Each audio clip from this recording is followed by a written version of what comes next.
আসসালামু আলাইকুম। আজকে কোথায় চলে এসেছি? আজকে চলে এসেছি রেডিসন ব্লু। তার কার সাথে এসেছি বাংলাদেশের স্বনামধন্য ১ নাম্বার মডেল সাদি ইসলাম মৌ আপু।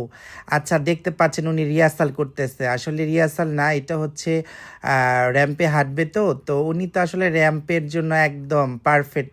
বাংলাদেশে একদম 1 নাম্বার। আমি আসলেই সত্যিই খুব ভাগ্যবান। আর কোরিওগ্রাফার আছে আজরা আপু। আমরা চলে এসেছিলাম সন্ধ্যাবেলা, আমাদের এখনও রেস পড়া বাকি। তো মৌ আপু সবসময় নাচ করলেও স্টেজ রিহার্সাল করে, র্যাম্পে হাঁটলেও স্টেজ রিহার্সাল করে। তো উনি আসলে অনেক গুণী একজন মানুষ। ওনার আসলে তুলনা দেওয়ার কিছুই নাই, উনার নিজের তুলনাই উনি নিজে। আমি ওনার কাছ থেকে প্রতিনিয়তই শিখি। তারপরে আমরা চলে গেলাম মেকআপ রুমে। দেখতে পাচ্ছেন ওইখানে অনেক আমার বন্ধুরা আছে, পারভেজ আছে। পারভেজের সাথে হঠাৎ করে দেখা হয়ে গেল, ভালো লাগলো। আমার যারাই শুভাকাঙ্ক্ষী আছে, বন্ধুরা যারা আছে, তাদের সাথে সবার সাথে দেখা হলো। আর দেখতে পাচ্ছেন, পাগল হয়ে যাবেন তো, আমার চোখে বাংলাদেশের শ্রেষ্ঠ জুটি।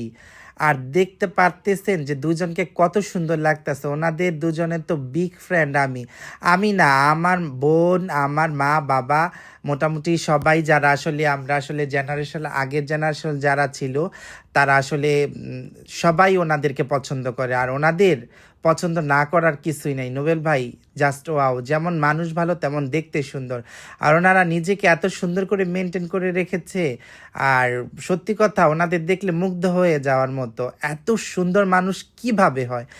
স্টেজ রিহার্সাল করেছে, তারপরে আবার এইখানে রিহার্সাল করলো। দেখতে পাচ্ছেন এখানে তো মেন শোস্টপার হচ্ছে সাদিয়া ইসলাম মৌ আপু, নোবেল ভাই। দেখতে পাচ্ছেন আরেকজন মিষ্টি নায়িকা অপি করিম আপু।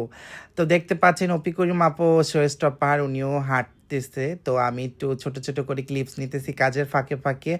জানি না আপনারা পছন্দ করবেন কি করবেন না। আমি অ্যাকচুয়ালি সময়ের জন্য করতে পারি না, ব্লগটা দিতে পারতাছি না, কেননা ডিসেম্বর মাস, অনেক কাজ, আমি অনেক ব্যস্ত। দোয়া করবেন সবাই আমার জন্য। আর অপি আপুকে দেখতেও মাশাল্লাহ ভালো লাগতেছে। আসলে র্যাম্পের ক্যাটওয়ার্কটাই ছিল এরকম, সুইমিং পুলের পাশে হাঁটতে হবে। সো অপি আপু হাঁটলো, তারপর আমাদের স্যার নেমে আসলো তারিক আনাম খান। উনি একজন গুণী মানুষ, গুণী একজন অভিনেতা, সরি। ওনাকে পছন্দ করে না এমন কেউ নাই। আমিও ভীষণ পছন্দ করি, ওনার অনেক কাজ আমি দেখেছি।